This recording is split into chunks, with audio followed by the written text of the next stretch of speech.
Hi all, it's me Anas Abdul Nisar. നമ്മൾ data structures and operators നമ്മൾ പഠിച്ചുകൊണ്ടിരിക്കുകയാണ്. നമുക്ക് അതിനകത്ത് ഫസ്റ്റ് പഠിച്ചൊരു സെക്ഷൻ ആണെന്ത് സ്റ്റാക്കും ക്യൂവും. അപ്പൊ ഇങ്ങനെ ഒരു പരീക്ഷയ്ക്ക് ഒരു ക്വസ്റ്റ്യൻ ചോദിക്കുകയാണ്, what is the difference between stack and queue, അല്ലെങ്കിൽ ഡിഫറൻഷിയേറ്റ് സ്റ്റാക്ക് ആൻഡ് ക്യൂ എന്നൊക്കെ ഒരു ക്വസ്റ്റ്യൻ ചോദിക്കുകയാണ്. നിങ്ങൾ എന്തൊക്കെ അതിനകത്ത് ഉൾക്കൊള്ളിക്കണം, ആ ഒരു ആൻസറിൽ എന്തൊക്കെ കാര്യങ്ങൾ ഉൾക്കൊള്ളിക്കണം. അതുകൊണ്ട് ഫസ്റ്റ് പറയുന്ന പോലെയാണ്, എന്താണ് സ്റ്റാക്ക്, എന്താണ് ക്യൂ. എന്താണ് സ്റ്റാക്ക് എന്ന് പറഞ്ഞാൽ ലാസ്റ്റ് ഇൻ ഫസ്റ്റ് ആണ്. ഫസ്റ്റ് പറയുന്നതാണ് ഫസ്റ്റ് സ്റ്റാക്ക് എന്ന് പറഞ്ഞ ഹെഡിങ് കൊടുക്കുക. ഫസ്റ്റ് സ്റ്റാക്ക് ഹെഡിങ് കൊടുക്കുക. ലാസ്റ്റ് ഇൻ ഫസ്റ്റ് ഓർഡർ അഥവാ ലിഫോ ഫോളോ ചെയ്യുന്ന ഡേറ്റ സ്ട്രക്ചർ ആയിരിക്കുന്നത് ആ സ്റ്റാക്ക്. ഓക്കെ, ലിഫോ ഫോളോ ചെയ്യുന്ന ഡേറ്റ സ്ട്രക്ചർ ആയിരിക്കുന്നത് സ്റ്റാക്ക്. ഓക്കെ, അപ്പോൾ ഇതിന്റെ ഇൻസർഷനും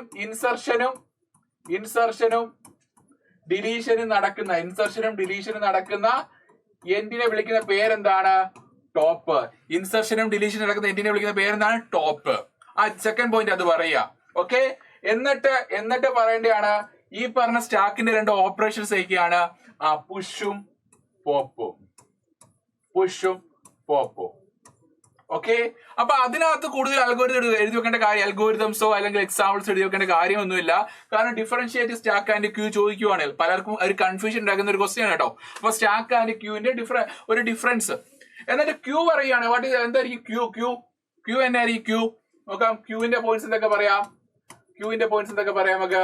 ക്യൂ ആണെങ്കിൽ ഏത് ഫോളോ ചെയ്യുന്ന, ഏത് പ്രിൻസിപ്പൾ ഫോളോ ചെയ്യുന്നതാണ്?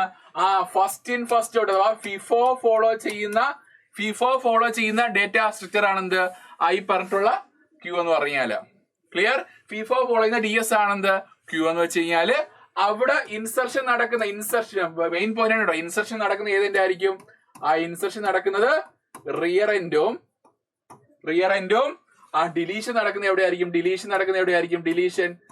ഡിലീഷൻ ആണെങ്കിൽ ഫ്രണ്ട് എൻഡിലായിരിക്കും നടക്കുന്നത്. ക്ലിയർ? ഇവിടെയാണെങ്കിൽ ടോപ്പ് എൻഡിലാണ് ഇൻസർഷനും ഡിലീഷൻ നടക്കുന്നത്. പക്ഷെ ഇവിടെയാണെങ്കിലോ, ക്യൂവിലാണെങ്കിലോ ഇൻസർഷൻ നടക്കുന്ന റിയറിലും ഡിലീഷൻ നടക്കുന്ന എവിടെയായിരിക്കും? ഫ്രണ്ട് എൻഡിലായിരിക്കും. ക്ലിയർ ആയോ? ഓക്കെ, പിന്നെയാണെങ്കിൽ ഇവിടെ നമുക്ക് രണ്ട് ഓപ്പറേഷൻസ് പറഞ്ഞിട്ട് ഏതൊക്കെയാണ്? ഇൻസർഷനും, നമുക്ക് എലമെന്റ്സിനെ ഇൻസെർട്ട് ചെയ്യാൻ അല്ലെങ്കിൽ ആഡ് ചെയ്യാൻ ഉപയോഗിക്കുന്ന മെത്തേഡ് ഏതാണ്?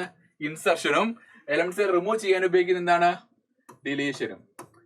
മനസ്സിലായോ? അപ്പൊ ഇവിടെ പുഷും പോപ്പും ഇല്ല. ഇതിനെ വിളിക്കുന്ന അവിടെ പുഷ് എന്ന് പറയുന്നതാണ്, നമുക്ക് എലമെന്റ്സിനെ ആഡ് ചെയ്യുന്നതാണ് പുഷ് എന്ന് പറയും.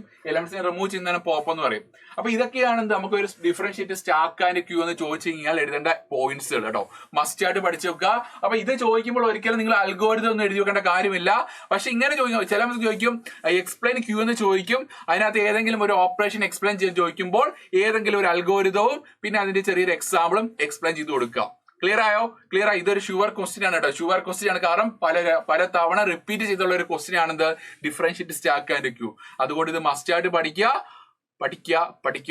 ഓക്കെ, നമുക്ക് നെക്സ്റ്റ് വീഡിയോ ആയിട്ട് വീണ്ടും വരാം. Thank you.